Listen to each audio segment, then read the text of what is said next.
What's good, y'all? Welcome back to another episode of the Not For Sale podcast, brought to you by Free. Free? My name is Joel Maffett, the graphic designer of Free. My name is Rahmani, Holt, the creative director of Free. And I'm Jonathan Arrington, founder and CEO of Free. And today, we have a lot more to talk about. First of all, we want to thank everybody that watched our first episode, everybody that subscribed, everybody that liked. We appreciate y'all. We appreciate that. Make sure y'all share to everybody out there. Make sure y'all spread the word about Free. You know, it's for a good cause, you know. We out here trying to express ourselves, help people express themselves, you know. So, yeah. Let's start it off. I think you hit that right on the head. I think that's perfect. And it segues us into, what we wanted to talk about this week, which a lot of it is what we do is create. Free is a production company. Yeah. And above all else, it's also a creative collective of, minds in the first word, and creative collective is creativity.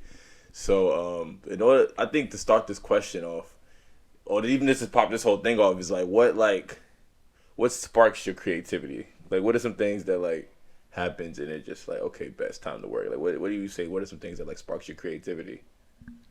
You want me to go first? Yeah, you do it. Okay.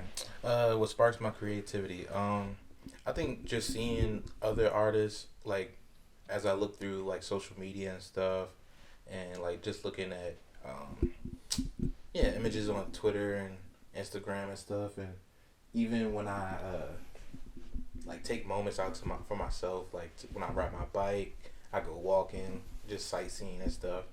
These things inspire me to create art, and yeah. Let me add on to the question. Not even what sparks your creativity, but why do you create?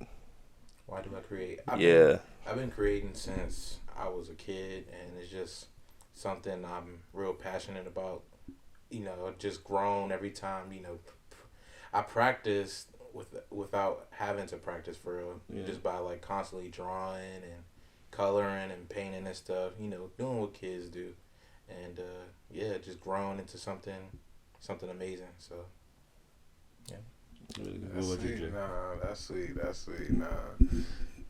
It's relatable. I hit myself with the mic, but it's relatable what Rahmani said for real, because usually where I get my creative spark, I go outside for real. I look at nature, because it's the beautifulest things come from nature. People don't realize that that shit really just going outside, really looking at the trees, looking at the flowers, going for a walk, taking the deep breath in, really feeling you're alive for real. Yeah, that's the good. It's that shit really brings you back into one. And another thing is, not gonna lie, it's I like comics for real. I really do like comics, and the art in comics really inspired me to create something beautiful, tell different stories.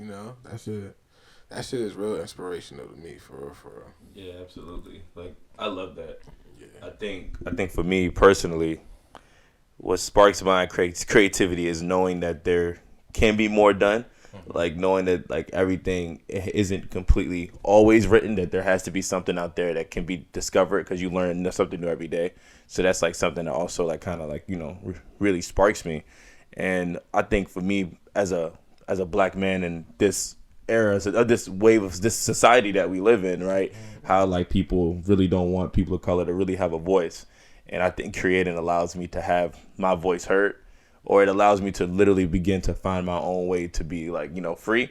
It's especially being in a world that doesn't want you to be free. And it's me creating allows me to do that. I feel there's no limits when I'm on the page, or when I'm making a beat, or when I'm paint. It's nothing that stops me when I'm in that zone, right? And that's why I create because it's literally, it allows me to be free. And I think that that's a beautiful thing. And both of you have already kind of mentioned it, but what stuff what inspires you? I think that's still the same why you create, but what are some things that what are some inspirations for you, or how do you go about finding your inspirations? I mean, shit, what you said, it's more that can be done for it's more that I can really improve off of. Yeah. So it's individually and grand scheme. Yeah, exactly. So it's knowing it's like so much space for growth and like something I love to do, it's like, why not get better? Yeah. Because like that's where I really like, well, I'm free. Like for real, I feel my happy place. It's like I'm expressing how I feel. I'm playing with different colors. Colors is a very beautiful thing. No, to, really. like, really like play around with. It's like just letting your mind go, just freeing your mind into like a canvas, a piece of paper, anything for real, for real. So that's one thing. Yeah, it's really nice. To add on to what Jordan said about like colors and stuff, like I have a saying that like I say all the time. I like to live my life in color. Meaning to like accept all that comes with it, because you know life is beautiful. It is, and you're gonna have your ups and downs and stuff, but it's just like the way you carry yourself, it will, you know, it creates that beauty in life and stuff. And what was the question again you said? I think it's just like, how do you go about finding your inspirations? Like, what inspires you? Like, how do you find inspiration to create? So, like, for me, like painting and stuff, you know, I look to artists like Basquiat. Shout out like Basquiat. Keith Haring. Shout out Keith, too. Shout out Frida Kahlo. Shout out Frida. George Condo. Shout out all of them. Yeah, shout out all of them. I look at them and just like see on ways that I could like. I look at them to improve my own, you know, style and stuff. And when it comes to like writing scripts, you know, I watch movies and stuff and films from time to time, and also, you know, for my own thoughts and like my dreams and stuff that I have, and I try to like, you know, create scripts off of that. And when it comes to like making beats and stuff, I listen to a lot of music and stuff, and then I would get inspiration and be like, okay, this part right here, and this song sounds really good. Like I gotta try to sample that. Yeah. That's a beautiful thing. Like I love sampling. I think that's just gonna get off point for a little bit, but I think that is so beautiful that like somebody literally, and this is not even back. This is back like when DJs, you know, were doing it. How you like if you were DJing and you had the wheels of steel, you actually had to go to the store, buy the records, listen to the whole record, be like, okay, I love this specific string section. Let me merge this string with this drum right here. Let me mix it together like that. And then the fact that somebody then they develop these machines so somebody can literally just go in, find a part, find some drums, chop it up, and make. I think that is so beautiful. That's an art, bro. Like people say like I can't play an instrument. Bro, if you can sit at a computer, if you can listen to a song and make a beat on a beat machine, I don't care. You can play an instrument, bro. Everybody can't do that. Pianists can't do that. Like, the fact that, like, you can realize, take something that you think, all right, that sounds nice. Take something else, like, I think that would sound good with that. Yeah. And you put it together and you, like, you can make a beat out of the most unexpected shit sometimes. Literally. Like, making the beat out of the game. Yeah, like, we did that. Yeah, even like what's that song that A$AP Ferg has? Plain Jane. The train that comes in the beginning is literally like he was just sitting there at the train station and just like heard the train come, just recorded the train, just a random train, just put it in the track. That's crazy. Like it's like all stuff like that. I just think it's like legit beautiful. That's just to me. Me and Jordan was talking about this song the other day. It's called "Take Another Look at Love" or something like that. I forgot who made it, but it's like it's one part in the song just like sounds so beautiful. Oh my god! And it was just like, bro, we should try to sample that. That part. I was telling him, I was like, bro, I gotta hear the song. Yeah, I was already trying to sample it, but it's just I couldn't get it right. I'm still working on it. Yeah, you have to. Yeah, it's a little bit. That one part is just so. Yeah, it was like the way the person like hit the note, bro. It was just. It was a singing note, or it was like was it a man or a woman? It was a man. Oh dang! Yeah. That's tight. How much is like, you know, you've rung off like Frida, you rung off Basquiat. How much of their work is in yours? Because I know, of course, as an artist, you always try to be different, but in a way, like, it's still, that is from, like, your art comes from another time. So how does that, like... I would say majority of my works, like, I would say I get inspiration mostly from, like, Keith Haring and Basquiat. Why? With... Like Keith Haring, with the way he like lays down lines and stuff, like black lines and everything, and for Basquiat, it's like the expressionism, like in his work. That's what I pull from them two, the most. It's like literally no limit, and it's so because I feel like with Keith Haring, people can look at it and be like, oh, this is simple. It's just the lines and stuff. But the way that he uses not just lines but like colors. I think is just beautiful, especially not like most of them they're bright paintings. Yeah. And like even if you look at old pictures of Keith Haring, he's like covered in all those red, white, all those red, yellows and stuff, all his pants and all of his stuff. I'm just like, yo, that is like that's beautiful to me. Yeah. Like I really love that. I think with Basquiat. I just love how he would just put anything on the canvas, and it wasn't like he can draw. I'm pretty sure he's a phenomenal person, like a drawer. But I'm pretty sure that like you said, you told me this, like he wanted his work to look as if a child did it. Yeah. And even like if you told a child to do it, or even like when people try to think to do it, it still doesn't come out like how Basquiat would, because Basquiat just had that touch that was just like indescribable. Both of their works have like a flow and like a rhythm to it. It does. That's what I really appreciate. They definitely have developed their own style. That still goes on today. The simplistic but deep. You know, I think that's really beautiful. What are y'all creating now? Like, what stuff are y'all working on? As of right now, I've been doing like a lot of like tattoo designs for that's deep. So that's some stuff. But you want to try to like for you, or do you want to try to like go into tattooing? I actually designed a tattoo for myself. Okay. And I'm designing tattoos for like other people that want like designs for. But for like the most important thing I'm working on is like this little landscaping.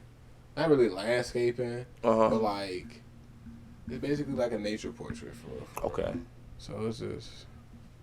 That's what's up. No, it's something. I know it's like it's just me going in on the paper. But that's something. Yeah. Like as long as you're creating, like you're adding to the world of art. Like that's all that matters. Like, that's gonna be like my next big thing though for my next big project. What's up, Monty? What about you?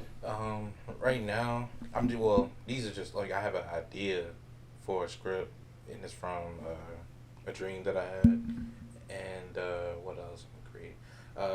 Usually, I haven't really gotten around to like painting yet because I've been real busy. But just working like drawing digital stuff in my iPad. Like y'all seen it on my Instagram. Yeah. Those little digital drawings and stuff I make, stuff like that. Script, like I said, and that's basically it right now. Yeah, I think I missed the point that I wanted to go into before I asked that question. It just came to my head. We were talking about like how much of like your inspirations work is in your stuff, like how your idols or people you idolize in your specific medium is in yours. Like, do you steal from them? Low key? Oh yeah, of course. Yeah, like I steal from everybody, and it's not like like I'm stealing to just like take credit for their work, like I'm plagiarizing, because like we talk about this often, Monty, and we always like the Picasso quote, how he says like good artists, good artists copy and great artists steal. Yeah. And that resonates with me so much, and like the fact that he said that I think was beautiful, and like even how we get to like sampling, how you literally will not steal, but you take this to make something new. Yeah. Or like how Quentin Tarantino, all of his movies, in a way, he stole almost everything in there. Like how in Reservoir Dogs, the last 2/3 of the movie is literally from a movie that was made in Asia. I think what's the name of that movie, bro? I can't think of the name. I can't think of the name of it. I don't remember the name. It's like City of. I don't know. The name of the movie is leaving my head, but all of it with the guns and the thing and the Mexican standoff, all of that taken. The dance scene in Pulp Fiction, which is my favorite movie scene ever, where they're in the restaurant and they start dancing. That's from 8.5, which is a neo-Italian realist film. Like all of these movies that I'm looking at that he's doing, and you go back and see where he got certain little stuff from, and it's like, yo, this man literally did his homework, and that's beautiful. And that, like, I know I'm rapping. But even in my work, like in Bump, like we talked about, because y'all knew like the deeper stuff that was in Bump, right? Because I like explained it, but like the scene where I'm driving into the apartment complex, that's from Moonlight. Like it's literally in the 3rd act of Moonlight. The shots of me when we're driving, and it's all of these like nature shots looking out from the car. That's from the 400 Blows by Francois Truffaut. Like everything that I do, I take a lot. I take a lot from everybody. Nah, it's definitely like a good reference point too. No, it's like, it's where you really know, all right, what's the idea I want to go for? Yeah. Where I want to like get this direction to go towards. It's like it helps. It's like a guideline of what you want to do for definitely. And it's like, I'm sorry, you were still talking. No, you go ahead. Oh, and it's like, it's not stealing in a way if you like reconceptualize it. Yeah, put some of yourself to fit your own perspective. As long as like you put your own little style, your own little sauce to it. Yeah, that's what makes it like really like original. Yeah, that's the thing about originality, which we always talk about. Like, is there anything new for you to do? Because you can add on to previous conversations. Because even like if I'm doing like the shot, and I'm just using an example, the shot where we drive in to the apartment complex and bump, like, and I got it from Moonlight. Moonlight is about a queer man having to deal with like living in a black toxic masculine society, right? Whereas Bump is literally about a couple who's deciding whether to get an abortion or not. It's two different conceptions, but it's like if you it's not stealing if you like take it and you elevate it and you add to the conversation. I think that's what qualifies it as not just even like just stealing or plagiarizing, but like making it original. That's original to me. Because all the original shit has already technically been done. It's just how do you make it new? How do you add on to it? How do you like make it something that's yours for real? How do you really resonate it to yourself and how it's from you? How it comes from the heart. You know how SpongeBob put love in his Krabby Patties? It's like you gotta put some love in your art for real. I actually admire that. Like not even like to take a step aside.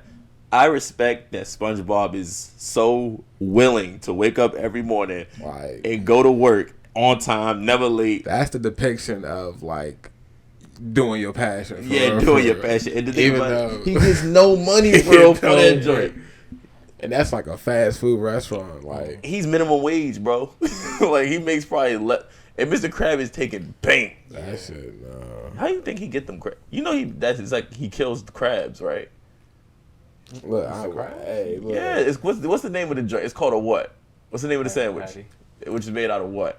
Hey, look, man. Probably crab meat. Remember, she's scared Plankton ass. He was sitting like this. Plankton is made out of actual plankton. He said, "Oh no, this can't be." But I think that joint made out of crab because the whole restaurant is a crab catching thing. So he's killing crabs, bro. Mr. Krabs is corrupt. I mean, you gotta think about it, bro. They in the sea. Ain't nothing much to get meat from. Like, well, what kind of meat is in the sea? Seafood. Yeah. No, it makes sense, but it's just like, damn, that man is literally killing his own kind and making hella profit off of that. Yeah, that is sick.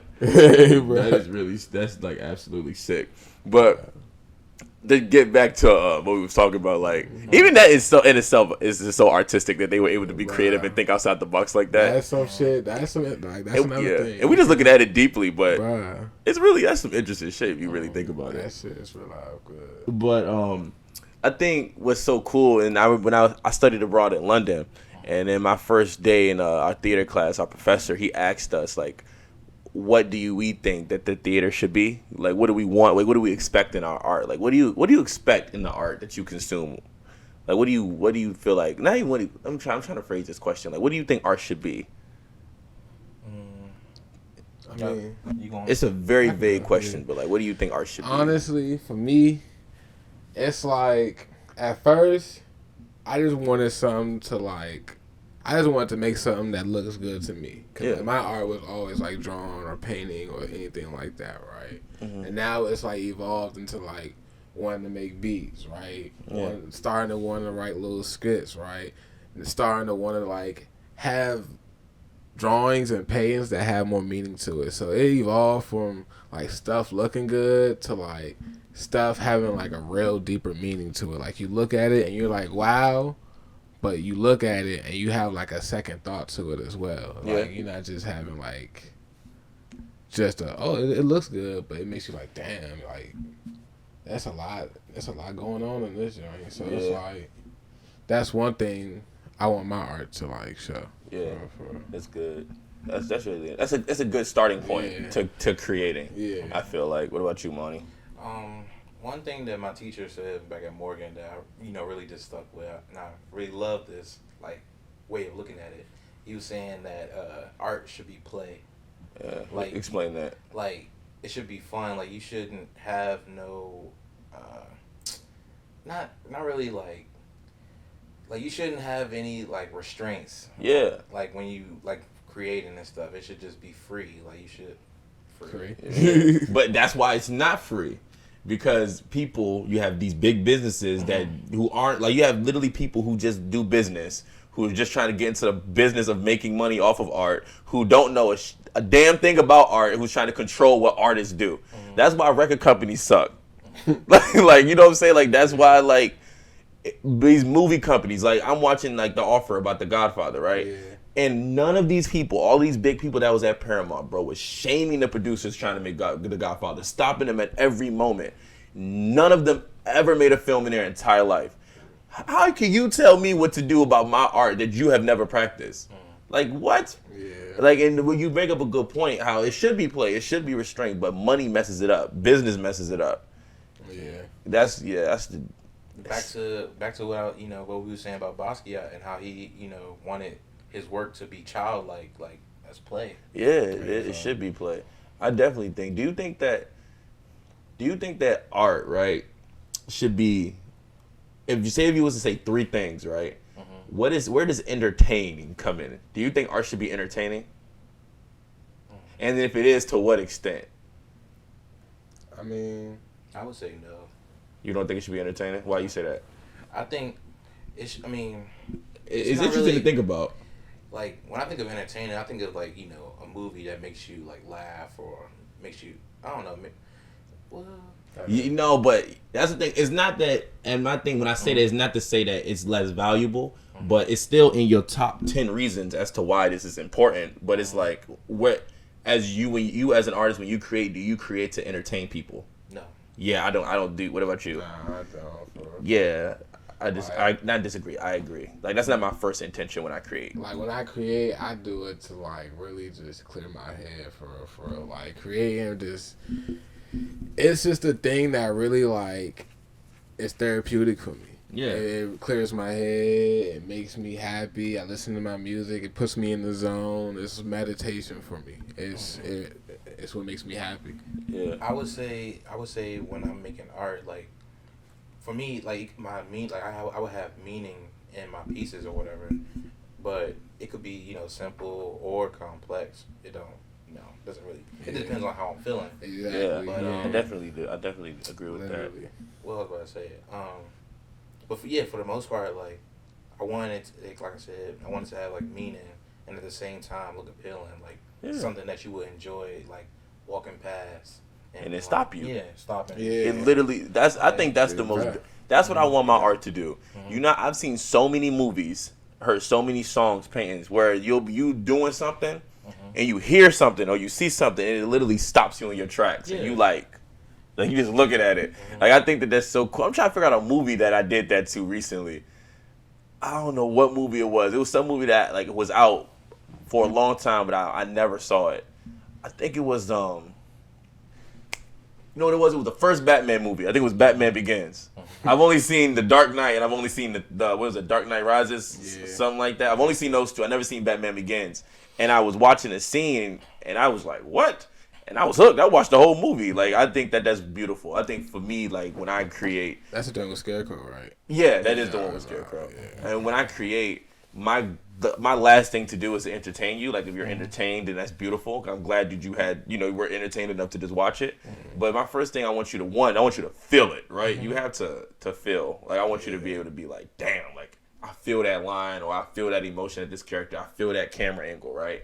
And then, like, I really want you to, as a person, examine what's going on around you, right? Like, because I think my movies, when I make films, it's not for me necessarily. It's for people to realize what the hell is going on in the world. And I feel like sometimes, like, people aren't really aware. And so it's like, okay, this is what I'm aware of. Maybe if you see it, maybe you don't see it, so let me show you what's happening. So it's like, I want you to feel it, then I want you to, like, see or have a different type of perspective on, like, what the hell is happening in the world around you. Because sometimes in life, we can really get disassociated with reality. And I think film and art is a way to, like, bring you back to show you, like, what the hell is going on. Yeah, no bullshit. Like, I just think that's, like, crazy. What is y'all, like, process like? Like, what's your artistic process? Like, you're about to, like, save, like, you're about to make a painting, you're about to make this. Like, what do you do to get yourself in that zone? Well, first, right, once I'm, like, in that. Well, first I gotta wake up first. Once I wake up in the morning, cause I'm not even a morning person for real. Like, I gotta be like a couple hours into the day for me to even start. But once I catch that inspiration, I would like. First, I would just doodle around the page, right? Just doodle around, right? You know, just draw around, scribble around, see what looks nice. You know, I have an idea of what I want to do, or sometimes I don't. I just try to do something, you know, just draw like a flower or something, a mountain or something, and just go off that, right? Draw like a character or something. Just do like the simple things, right? Of course. And then like after a while, I'm gonna see like, all right, I see where I want to go with it. And I like take like a little fine print, and I just sketch where I want to go, and that's how I make my art for that's my process. Or if I'm doing like a painting, I usually just start off with the 2 colors I want to blend, because usually I want like 2 colors in my paintings. So start off with the 2 colors, and I just go in with, you know, how I feel for or like, you know, my happy place at that time. That's beautiful. One time it's like, you know, my ocean painting. Other time it's like my tree painting. Yeah. For me, I would say I'll speak about my Icon series, but for me, like when I was making that series, I would just like listen to, you know, their music, or like for Richard Pryor, like I was like watch interviews or whatever, or his little stand-ups, and just try to like get a feel for him, and also, you know, just looking at a bunch of different pictures and like doing the research, and like Jordan said, you know, I'll start off when I'm painting. I'll start off with a light sketch. And I would, you know, put it somewhere, stand back away from it, look at it, like, okay, this looks good. This part needs work. Now, you know, erase and make those adjustments. And from there, just, you know, getting my palette and blending, you know, getting skin tones right. What I want the background to be. What I want, you know. That seems like a lot, bro. It's a lot. Like, that blend, bro, like that blending stuff, like that's why when I paint, bro, I make all my people just straight black. Like I don't even have time to be blending all those colors. That's difficult. It takes time. Yeah, because I feel like I'll be doing it, then it'll dry out, then I gotta do it all over again. Like it's been times like I'll work on a painting. And I look outside and it's dark outside, and it was just 2:00 in the afternoon. So it's like Are you more infatuated with the process or the finished product? Like, which one do you like more? The process, for sure. The process? You a process guy? Man? I be, like, in my room. Like, when I made the series, the Icon series, I was literally... I mean, I'll take, you know, days for, like, each... Because we had enough time to do it. I'll take days for each, you know, piece. And there's 6 of them. And I would, what was I saying? Yeah, I'm blanking. I took, like, you know, days for each of them, and I'm blanking, bro. Bro, that's all good, bro. You better find it. Find that motherfucker. Damn, what was I about to say, bro? I forgot. You was talking about... Damn, now I'm like... I believe we were talking about the process, because you said you like the process more than the finished product. There you go. See, that's what...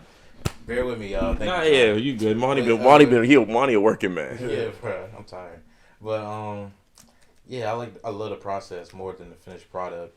Like, I would you know, take days at a time, and each piece, like, I'm in my room, not like I would listen to music, of course, and just vibe out and stuff. But like I'm in my room painting literally nonstop for like 8 to 10 hours straight, and just no breaks.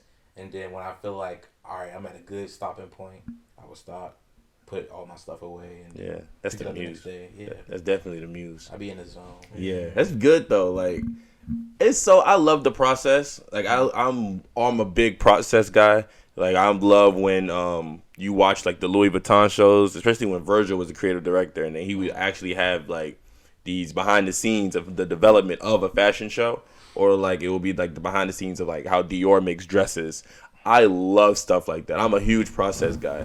I was talking about my process, right? Yeah. Okay, perfect. All right, y'all. We back. We back. Technical difficulties. Stick with us. It's all good. We getting there. But the backtrack. I think for me, just like my process, especially if I'm making a script, I always have one line. That's all I be having. I'll have literally one line or one scene, and I build everything from the scene. Like, I build everything around it from that one line or from that one scene. Like, from the first play I wrote a play my sophomore year of college. It was called Half of Me, and I only had the one line where because in the play Half of Me is about a black interracial couple who has a child on the way, but the father is like thinks of his child as just like a regular boy, but in actuality, that's a black child, right? You know what I'm saying? The child's still gonna be black, and the mother visits, but the mother's like very racist. So it's like one of those typical like guess who's coming to dinner type things, but it's like flips, and she goes like it's this line I had where she says, well, they can't just kill half of them. Like, you have to understand, like, your son is black. They can't just kill half of them. Yeah. And I only had the one line. And so I developed the whole play around the one line. Or like when or Moths in the Moonlight, I had the poem that's in there. I only had the poem. I didn't have none of that stuff in between. So I had to find everything in between. So I always start with that. I'll watch a whole bunch of movies. I'll read plays. And when I actually sit down to write, like, phone is away. There is no phone.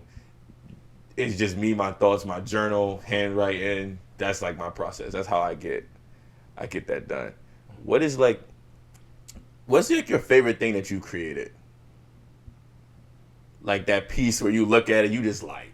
Let me start with Jordan. Yeah. Like that piece you have and you just like, yo, this joint tight. I mean, I have a lot of drawings on my iPad that I can argue are my favorites, but like honestly, like what the piece I have the most connection with, because like I took like the most time with, I really put like hours into, like what Monty said, go like 8-10 hours with this joint. Yeah. And I was like, this joint, like the process of that was real live, like an evolution for me. Yeah. It was like my painting. I call it just scratching the surface, right? Okay. It's like the painting I got with the big moon. Yeah. And it's like the water, and it's like under the water is the coral reef. Mm-hmm. I say that's the one that resonates with me the most, because it's like, well, that's basically like, one, I'm a night owl. I like being up at night, right? And it's like just being out in the oceans, just looking up at the stars and like knowing like how beautiful coral reefs are. Yeah. Like actually seeing like how coral reefs look like. It's like that's gorgeous to me. That's art to me. That's beauty to me. It's like being out there to listen to the water. Yeah. Just that shit. Being in that state. Yeah. Just being there, that's breathtaking to me. Yeah. Like just me being there would like literally just take my breath away. Yeah. My favorite piece, my favorite painting, I would say, is piece. Like, not because I was going to say like painting, script. Oh, okay. But I consider all of that pieces. Well, yeah, my favorite, well, fine art piece. Yeah. Okay. There we go. My favorite fine art piece would be the one of Aaliyah. I feel like I love that one. Me too, bro. It's like my favorite one is your Muhammad Ali one, though. Mm-hmm. Yeah, I love that one. Yeah, I actually want that. But go ahead. I'm sorry to cut you off. Go ahead. Keep talking. My favorite joint, the Doom joint. I ain't going to Y'all got to look at Monty's his Icon series. I don't mean to keep cutting them off, but it is a beautiful series. Like, I want the Ali one personally. Like, I love that one. That's my favorite one he has. But yeah, you got to see that. Yeah, I just feel like the Aaliyah one is just like perfectly embodies her. Like, it's, you can look at it, you can see like fierceness and like, I don't know. It's just, she's gorgeous, you know. Everybody knows she's a gorgeous individual. Yeah. And, I just feel like it captures her, you know, well. So I think it does. I think that's my favorite piece that I made so far. Bless you. I appreciate it. Go ahead. My favorite script is, Please say what I think you about to say. Go ahead. I would say Two Circles. That's my favorite. I love Two Circles. Mm-hmm. I love the message behind it. Like when we sat down and we had a conversation about it, and we really started to break it down by symbols, by character. It was like, yo, we could do some. Yeah. This could be some stuff that people will watch it and be like, yo, what the hell did I just watch? Yeah. But when you really sit down and start breaking it down, dissecting it, it's literally on some like what's the word that we would do? Because that's in Waiting for Godot. Existentialism. It's like that whole. That is beautiful, bro. Like I'm not even just saying that because you my man. It's like I genuinely love that. When you sent it to me, it took me not a minute to read it, but I was like busy. But when I sat down and read it, I said, "Yo, this is beautiful." Like I like that. It was so much meaning behind that. I thought that was tight. Thank you. Yeah, I really enjoyed that. But what's your favorite that I made so far? The awkward joint. Oh, I fuck with that joint. The heaviest joint. I like the first joint. Apartment 402. I like that because it's so descriptive. Mm-hmm. It's like a horror story in a sense. Yeah. Like it's very horrifying, but there's nothing like there's no like creepy creatures. Like you see how like in most horror, it's like a ghost. It's this, is that, but it's like how black life in a way can be so horrifying, and in itself that makes it a scary movie. And I think that that's brilliant. Like how Get Out is technically a horror movie, and what people don't realize is that it's a horror movie because it's not really that far off from being possible. Because if you can figure out how to transfer people's minds to other people, I definitely feel like white people would. That would be some shit that would be going on. Yes, I 100% agree. And there's too much money in the world and too many people with money. They would definitely let that happen. And Get Out, and this is just a side note, how much do you think they were selling those black people for? Remember they was at the thing and they was doing like 3. You think it's $1 million? Of course, bro. I wouldn't say bill, though. I say like, they gotta be, because think about it, bro. Most of it really comes from like, I wouldn't say most of it, but like, it's all from like rich white people for real. Yeah, so and they got the money to. Hey, did you see the house they was even staying at, bro? Yeah, that house was so secluded. That's scary. I knew a girl who had a house like that at school at Lafayette. She, I ain't gonna say her name, but she showed me this picture of her house, and it was like I ain't gonna say her name, but it was ironic because she showed me a picture of her house, and I was like, yo, you gotta get out house. Like I told her that. She goes, I know. I was like, I don't think you do know. I will never set foot in your house. Like that's not happening. Don't trust her. Yeah, cool as hell though. Like really, like she's made some beautiful work. Like, I'm not gonna hold you, but I appreciate that. But yeah, I do too. I think as far as it goes. Yeah, my favorite piece my favorite script piece is between Rot, because Rot was the first film I've ever written, and it's between that, Moths in the Moonlight, and My Brother's Keeper, which is My Brother's Keeper is a feature film that I've been working on. It's from my uncles. It's about my uncle and my mom's when they were kids. So it's like I track basically the 4 acts in the movie is the summer, fall, spring, and the summer, fall, winter, and spring of their 7th grade year. And like, like I went through interviews and stuff, so that's like it touches home for me. But I think my Moths in the Moonlight, I think that's my favorite. Yeah, I love that. That joint's a classic. Anybody who's ever read that script really loves that. It's a classic. And I think for me, and I going back to the process, like I remember where I was at, and which goes back to something else we talking about. How I think art is also a time capsule to show you how far you've grown as an artist and as an individual. Because I know what I was thinking. This is 2019. This is before COVID. Before none of that stuff was even thoughts. Before I went abroad. Before all of that stuff, but like my mental health started to really deteriorate in a sense, and that script was from that, like feeling like I couldn't control anything, feeling like people were literally not taking me for granted in a sense, but like what I was saying didn't matter, or like my presence wasn't a present to some people. Felt. Yeah, like it just wasn't being felt, and like all of this stuff just kept happening to me, and I just couldn't explain any of it, and that's where that came from. And then it was tight because that summer when I wrote it, I would go to the different places on campus where like I was feeling like if I was to shoot this, where it would be. So like on the quad, I would be crisscross applesauce on the quad writing the scene, or on the stairs, I would be on the stairs writing the scene, so I could really feel like if I was in the bathroom, I was weird, but I was by myself that summer at school. I would sit in the bathroom and type the scene up. So that's my favorite script all of them. I can't wait to shoot that. Yeah, that's gonna be fun. That's gonna be fun. Yeah. It's gonna be people gonna look at that like, yo, what the hell? What is John on, bro? But I don't care. You know some nut shit. No, literally, no, it is though. Nigga out here making his nigga sandwiches till he pass out. But it's that, and then the other film, The Shave. Yeah. Now, when we do that, everybody is going to be like, yo, what is these people on? We got a film coming. I can't give you, I'm not going to even lie, give you a date. It's coming soon. Yeah, it's coming. It's coming soon. A YouTube near you. Going off of that, I think it's tight that we have our favorite projects. But I think what I also want to know from both of you is, when did you know like art was what you wanted to do? Like, when did you know, like, yo, this is me? I knew it from a young age. Like I said, like I've just been always drawing, doodling and stuff. Yeah. Like I have this little plate that my mom kept. I'm gonna show y'all. Yeah, you gotta show us that. But that's something you should. Literally, like I made a plate for my mom for Mother's Day. It was like 2005, and I drew like a house and drew me with like a little afro and stuff. It looks, childish. But Basquiat stuff look childish. Yeah. But yeah, it was just like from a young age I just, I loved it, and then I just never let it go. And here we are. Yeah. What about you? Nah, it definitely it grew.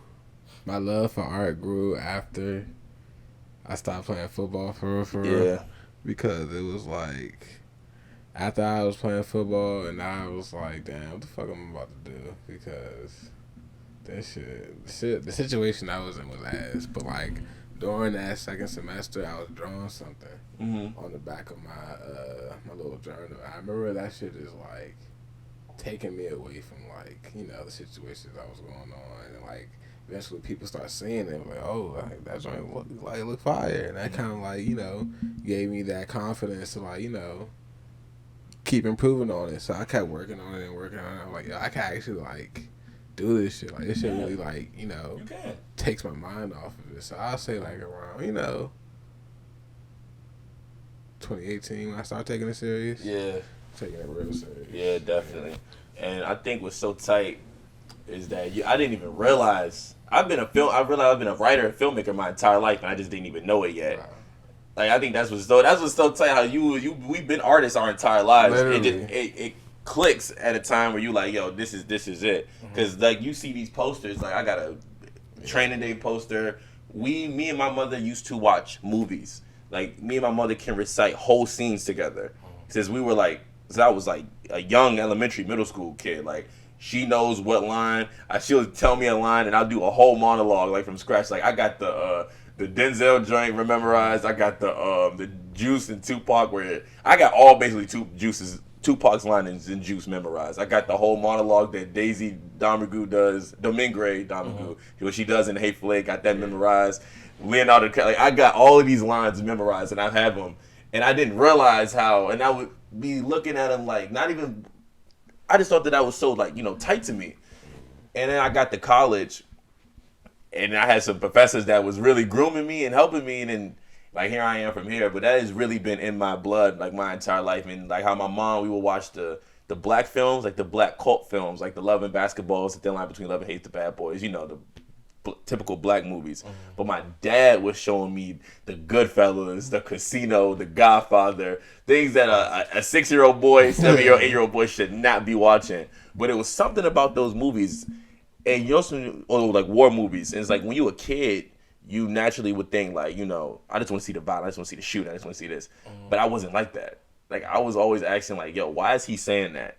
Why does that? I would be asking my dad, what does that line mean? He would, I'll tell you when you get older. Or why is he yelling? Why is he doing that? Why is he in The Godfather 2? I remember me and my dad was watching it, right? And there's this beautiful scene with Michael and Fredo. And this is before Michael kills Fredo. If you haven't seen The Godfather 2, then the movie came out. You too late. And he's sitting there in the chair. He's trying to get up, and he's talking, but he can't moves, and he's yelling about how I'm older than you, and everybody's been looking down on me. I'm not stupid. I'm smart. But he's in this chair. He's trying to talk, but he can't get up. And I was how come he can't? How come he can't get up from the chair, Dad? Why can't he do that? And then he was just because my dad explained it in a way, and I just thought that was so beautiful. How much meaning was in something that it looks simple, but it's so much meaning. And I've been that kid who's always like knew that something was at play, and I think that's where like I knew that it clicked for me. I would say that shit's been going on since I was a young boy. Like I love writing, I love movies, like I love scripts, and I'm like the worst person to watch a movie with, because I would literally like overanalyze. Oh my god, man! We went to what movie did I see? I saw Don't Breathe 2. I'm in the movie theater. I'm like, bro, the camera hadn't cut in like 30 seconds. Like I whispered to the person beside me. I'm like, yo, this camera hasn't cut in 30 seconds, yo. Like, bro, you see the flaw right there? They just did a reverse shot.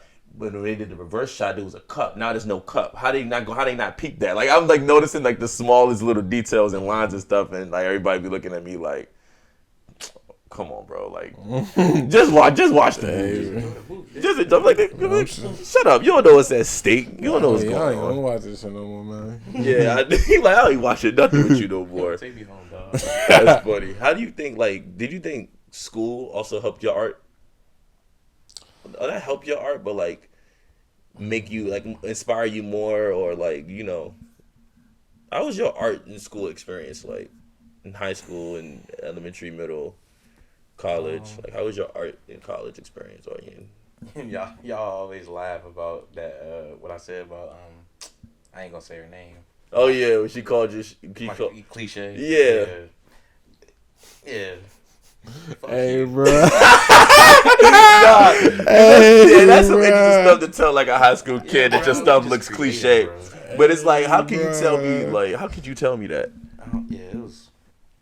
She gave us, like, we had to come up with, like, a topic, and, like, we had to create a series of works that, had the same, topic and stuff. Yeah. And when she said that, I was just, I forgot what exact piece she said it about, but when she said that, I was just like, that was love. I remember I instantly told y'all what happened when she said that. Yeah, you did. School. I remember that. Yes, shit. Teachers. It's two people that kill dreams. Mm-hmm. It's teachers and parents, in my opinion, and just overall society. But teachers and parents can kill dreams because, all right, and it's the two things. The parent one hasn't really never related to me. But I know people who, I went to school, I was a film major, right? And like, you're probably never really going to make money in film, right? You can, but it's a real... You gotta grind. Like, it's a real, like, luck, not luck, but, right place, right time. Art.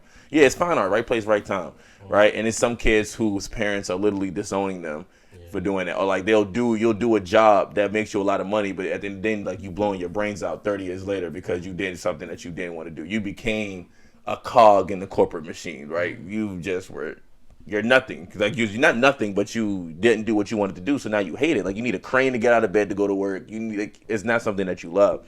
So that's why parents do that, because parents do put that unrealistic expectation on children because they don't want their children. They just want their children to make money because a lot of our parents didn't come up with it. Yeah. So they really want you to do something that, makes you a lot of money, which kind of sucks and it kills dreams. Yeah. And then teachers are lazy, bro. I ain't gonna hold you. Like, every art class I've been in, even in college, bro, like, the art classes have never been, like, taken serious. No, people don't take art classes serious. It's never been taken serious. They don't, bro. And and a lot of it comes from parents, because, again, parents don't emphasize it in the house. It's like, for me, my art was always our thing. Like, you see all the paintings and sculptures. Like, art was always the core. All of that was always our thing.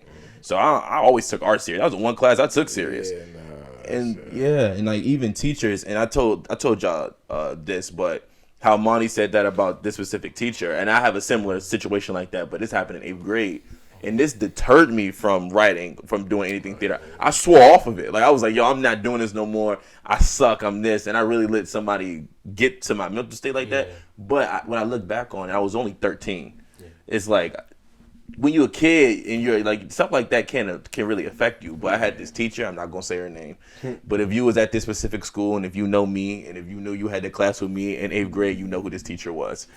And we were doing a Holocaust assignment. She wanted us, we could do anything about the Holocaust. We could do an autobiography, we can do a short story, we could do a play or whatever. I was like, all right, man, I'm gonna write a play.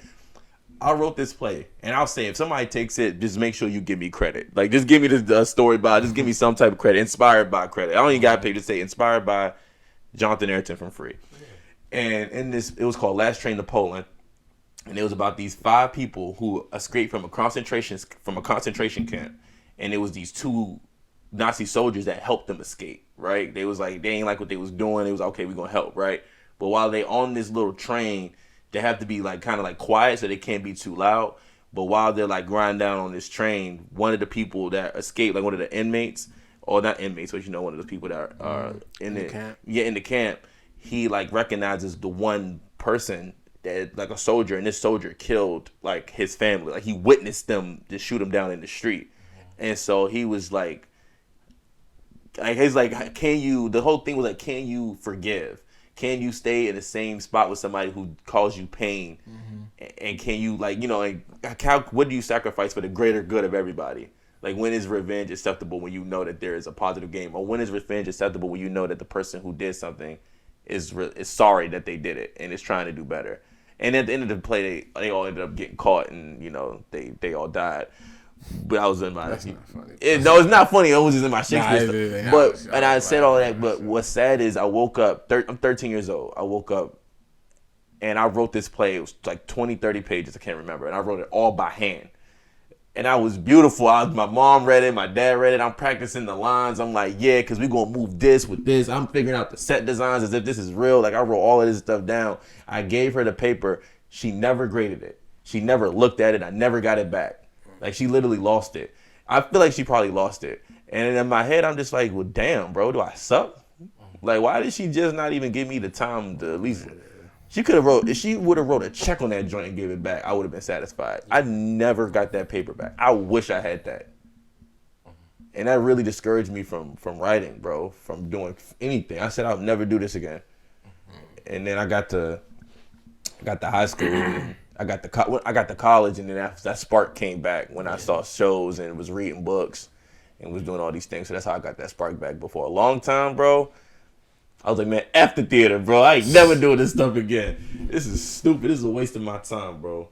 But that's cool, though. Yeah. Especially in this area, man. For me, I would say, because, I went to Morgan, HBCU, and Townsend, a PWI. Like, I've had, art classes in both, colleges. Two different demographics. Yeah, two different demographics. And, like, of course, because my art is mostly, it is, well, not mostly. It is black art. Yeah, it's Afrocentric, yeah. Yeah, so, like, of course, my teachers from Morgan, they understand it. They, they love it and stuff like that. And I'm not saying that the people at Townsend didn't love it, but it's just, like, they didn't understand, Yeah. How could they understand? Like, they didn't know who Aaliyah was. They didn't know MF Doom. Like, yeah. Just like, And to be fair, that's... sticking up for white people, but to be fair, a lot of black people don't even know who MF Doom is. I would say that too. Yeah, it's a lot of black people. Y'all do not know who MF Doom is. If you told a black person, you're like, yo, man, go ahead and sing all caps right now. Like, who by who? MF Doom. Nigga, like, Lil Durk? Like, he just be saying anything random. Like, yeah, I don't know. That's just interesting though. Yeah, and my bad to cut you off. No, but, like, I don't want to talk. When I'm at Townsend and stuff, it felt like people were, like, they criticized my work a lot more than people at Morgan, and it's crazy because like people at Morgan understood it, yeah, but the people at Townsend didn't understand it, but like they criticized it more. I'm like for one, it's like you could talk about something, but like you don't really know, you don't know how it is to be black. So, like, it's like, how much can you speak on? Yeah. Because I feel like at that point, you're not speaking on the art itself. Mm-hmm. You're speaking on, you're not speaking on the deeper meaning. You're speaking on what you see, like the actual stuff. Like, if you are watching a movie and you don't understand, like if you're watching Moonlight and you don't understand what it is to be, like, black in America, to be, to be gay, but not wanting to come out or not wanting to say it because of how that's looked on in the black community. Like, there's a lot of homophobia that happens in the black community. Mm-hmm. So it's like, if you are somebody who's so far removed, it's like you begin you don't really look at it as that. You just start looking at the camera. Like, why did they do this? Why is this actor saying this? This acting. It's like you start really nitpicking at stuff kind of. But there are some people, I will say, I think my school, like one of my professors, Andy Smith, I'll say his name, Andy Smith, I love that dude. He's like, you know, a white person, but he is so open to wanting to know. Yeah. Like, and he criticizes, like, off the art, of the deeper meaning, because even though he's not black, he still not understands, but he's empathetic. Yeah. And he's open to learning a whole bunch of, like, you know, new things. So I would say shout out to him, because he's like, him, Nandini, like, all my professors were like, I never had a black, no, I did, I had a black professor, but most of them were white. I would say I had a teacher that was white, that he was open-minded, so. Yeah. So it's not all white people that we saying, it's just like a select few. Select few. A select few. You know. You know you are. How do you think, like, having graduated, like, how do you, now that, I feel like when you in school, you have, like, a group of people that you can create with often. Like, how have you felt like that, in a way, that's like your own, like, social clique of people who create art, like, in your campus, in your school, because those are the people that you collab with, you see, you're always around them in classes, rehearsals, blase, whatever. But how do you feel that you navigated that outside of college, like, through social media? Because that's the only way that you can really get your art out there, or that's the really way you can really connect now is through social media. So how do you think you're navigating through social media? Or do you think you're doing a good job at it? What could you do more? Is it something that you want? I feel like for the most part, it's, it's out of my control. Because, like, I can't control what people, like, if they, follow me, like my art, share it and stuff like that. Like, I mean, I just go on there, I post my pieces that I make, and, for those that do like it and, do follow me and do fuck with me and stuff, like, of course, I appreciate y'all. But, yeah, it's like, I can't say that. What were you saying? You like, if I'm good at it, you said something. Yeah, I always say if you're, and I say this is with anything you want to do, bro. Is if you want to be a nurse or anything, if you are good and you create with a pure heart, an open heart, and if you're doing stuff with not the intention to exploit or like damage another person, like if you're doing stuff from the heart, it's going to the universe has to reward you. And sometimes it doesn't, and it may not reward you the way that you want. So it may not be $1 million, but you may have stopped that one person from wanting to harm themselves. I could probably say I'm in that period. Like I haven't received that reward yet, but it could be coming. It's definitely coming. I definitely feel the same way, because like usually I use social media to, like, keep track of my progress. See how far I came from, like, the first thing I posted to what I'm posting now. And it's like Rahmani said, like, I don't have, like, 1 million followers. Yeah. As people that support my art, and I do appreciate those people, but, like, I don't know. It's like, when I post my art, it's like I want or anything. I don't want anything from anybody for I post it for anybody to just. I just want people to look at it, to see it. Not even just to see it, but to really feel like, damn, he really put his all into it. Yeah. Like, he really put some work behind this. He really put love in that. He put some love in that. Like, absolutely. This took a lot for him to do. Of course, people do not know, bro.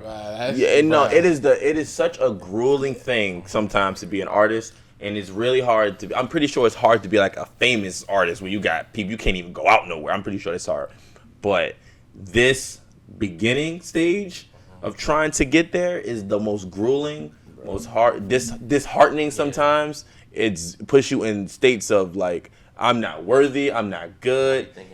And then that stuff really jacks up your mental health, bro, because you'll be sitting there, you'll be thinking, bro, like, bro, I just did all this, bro, and only 2 people saw this. And then you look at it, you be like, bro, everybody, you only watched 3 minutes of a 10-minute movie. You ain't even get to the good part yet. And I think social media, like, really jacks it up just because you start comparing yourself to other people. Like, you start comparing yourself to those artists. Like, you can't compare yourself to Michael B. Jordan. That's it. You know what I'm saying? You can't compare yourself, and that's what people tend to do with social media. And especially at this stage as an artist, man, it's just so hard, bro. It's really hard. Like I be sending it's this one guy. I'm not gonna say his name, but I sent him a DM, and he seen that joint.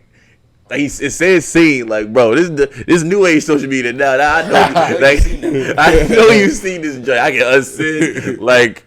And I'm like, dang, bro, like we supposed to be black brothers. Like, like you know what I'm saying? You from the DMV area, you got followers. Yeah. Like I'm trying to make this movie. I'm trying to make a movie. I got the script. I ain't gonna send the man a script without I ain't never just gonna send a script, bro. Because then 2 months later, boy, you see that on YouTube, bro, I lose my mind. But I'm just like, bro, hit me back. He seen that joint, he ain't respond. I'm like, man, come on. You a sellout. Hey, keep a mental notes of you niggas. Cause then what's why I keep saying, I'm like, yo, these gonna be the same people that's gonna want to like, you know, I'd like what you doing over here at Free. Bro. Let me get a pic. Let me get a. You know what I'm saying? Let me get a hand. Let's hang out. Let's go get a beer. And I'm sitting down. I'm gonna hold up the pic. I'll be like, you remember you seen this message? This. Nah, I'm gonna see you walk out the door with me not giving you none of my attention or love. Yeah, nah. That's just such an interesting thing. I'm gonna see security escort you out. Exactly. Hey, look, I'm not. Never mind. I just think that's like so cool, bro. I don't know. It's hard, man.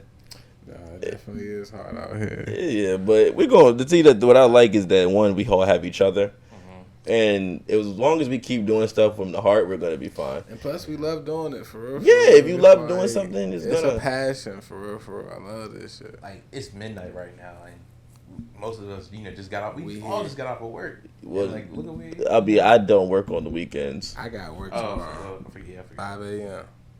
See, I'm so tired. I forgot what day it is. That's crazy. Hey, we here. I don't know. This social media thing has really been getting to me, man. Honestly, bro. Because it's like you have to build social media now. This isn't, and it makes you think like, damn, was it easier for those back then that didn't have social media? It was, because how the fuck was I in middle school with 700 friends on Facebook? Come on now. That's true. Come on now. That's very true. I had 700 friends on Facebook. I was popping back then. I don't even know 700 niggas. Bro, I ain't know a good bit of my friends on Facebook, but shit, I had them. Yeah, and it's the thing now I was doing, man. I be going on Instagram, and I'll be like, I follow this person, and I look, I be like, they don't even follow me. I be like, I ain't this about her. I thought we was cool. Nah, I ain't gonna cap. I be seeing that shit. I'm like, oh yeah. I be like, dang, bro. You not gonna follow me? I'm like, that's messed up, man. Can I follow you? I used to download them apps. Let you know. Oh yeah, and you ain't following me. I got something for you. And I kind of want to delete certain people because I don't want them to be like, when I blow up and then it'd be like, you got 1 million followers and they just so happen to be like the one person they follow. Like, oh yeah, Jonathan Arrington follow me. Like, no. Unfollow. I don't want to follow you. I don't even follow you nowhere. I wouldn't even follow you to the gates of heaven, let alone follow you on Instagram. Oh man. Like, unfollow, restrict, block. Put out a cease and desist. Put out a restraining order. How could you? That's technically blocking, right? You put out a restraining, but all you can do is open up another account and just go back. People are sick, bro. Oh man, that's hilarious, bro. Hold on, let me go to the thing. How do you all deal with artist blocks? For me, I already told you, I don't think I've ever really experienced an artist block. Monty type of dude. Monty play basketball. He like, I'll never get cold. I'm always some type of hot. I feel like it's a lot of inspiration. Like it could be something simple. Yeah. I think, not saying if you have an artist block, then you go through that. For me, it's just it's so much stuff around. It's you could literally paint. Make anything, you just gotta, do it. As simple as that. A lot of shit in life is just going. Imagine just do it. Just do it, bro. What's the trick? I mean, said I'm about to PS5. Yo, Marty and Shamari do this thing, y'all, because they the only ones that got P5s. And they be like, Just get it. Like, just go like it's that easy. Bro. It's that easy. That is hilarious. Man, my PS4 is all I need. I'm sorry to cut you off. I just had to say that. It's so much inspiration, bro. Like, just do something. Like, Yeah. You can go to a canvas. You just get random colors and just put some shit on there, bro. But that's the hardest part of the process is starting. There's like this line from Waiting for Godot, and it's just like they because in the play they just talk about anything. Like it goes, they not talking about nothing for real. It's literally a play about nothing, but it's about everything, which is why I love Waiting for Godot so much. And it's like a line because they forget what they talking about. He's like, damn, what were we talking about? He goes, we could just start from the beginning. And he goes like, but it's the start that's difficult. Like I don't even know where to begin. And I think that's for me. That's kind of like not like the hard part in a sense, but I think for my blocks, they're blocks of like mental, like health stuff that causes me not to be able to do stuff because like I have like my mood will either be like really good. Or I'm not talking to nobody. I feel you. Nah, I definitely can relate on that because it's like if I'm in a shitty ass mood, if I'm just like in like a down, like my mental is not there. Yeah. Bro. I'm like, bro, I don't feel like doing shit. Bro. Yeah. Like, realize, bro. But like if I'm in like a banging ass mood, I wake up, take a shower, walk outside, get a nice whiff of that fresh earth air, bro. I'll be like, I could create something today for real. Yeah, that shit. You know what I want, and I feel like I want to create like when Free gets really popping, bro. I want to create this like this compound, like this like artistic compound, and I want that joint in two places. I want it in like somewhere out of the country, studio. Like somewhere that you just got, like a big studio, bro, with all this land. I want animals. I want like all this stuff, bro. Like I want a 2-story like office. I want like a production camera and stuff like that. So like a sound stage. I want a recording studio. I want a painting studio. Like I wanted this all in this like one with like apartment, with like not apartments, but like little like pods, like these house and little units things, and then you go to sleep, wake up, it's sunny year round.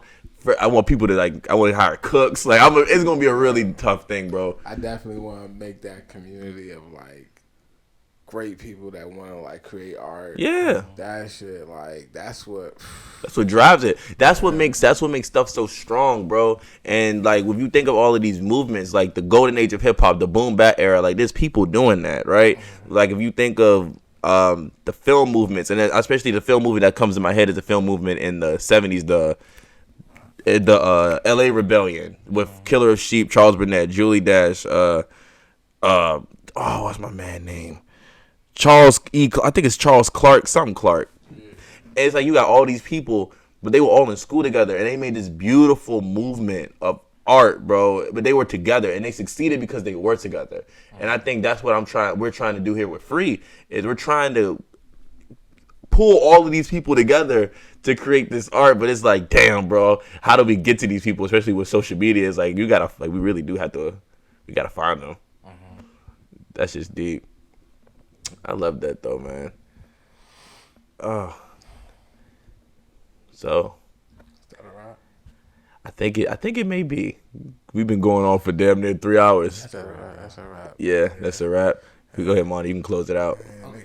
I got work in the morning. All right. Thank y'all for watching the Not For Sale podcast.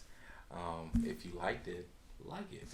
If you have some comments or whatever, leave them down below and subscribe. Our Instagrams will be right here. I'll put them in there. And go to freefilmworks.com. Check out our site. We got merch. You do have merch. Got lots of merch. I have shorts on. Lots I have of the free merch. shorts. Quality stuff. Great. Yeah. This hoodie And it's cozy. not overpriced like these other ones. It's really not overpriced. I feel like these are really fair prices. Reasonable Because prices. we're not even we're not a production, not production company. Jesus, we're not a clothing line. We're just a production company that just so happens to sell merch. It's the same thing that Spike Lee and them was doing. And so don't just watch black movies. We grown ups. Wear black movies. And merch is just like for us to reinvest like that money into films and other projects we got. A lot of projects. So Yeah, support us, man. Yeah. Make sure. Hey, one thing not free. That's building a community. Yeah, absolutely. So please stay tuned. We got some nice stuff coming for you next episode. Like Monty said, thanks y'all for all coming out. Peace and love. Auf Wiedersehen.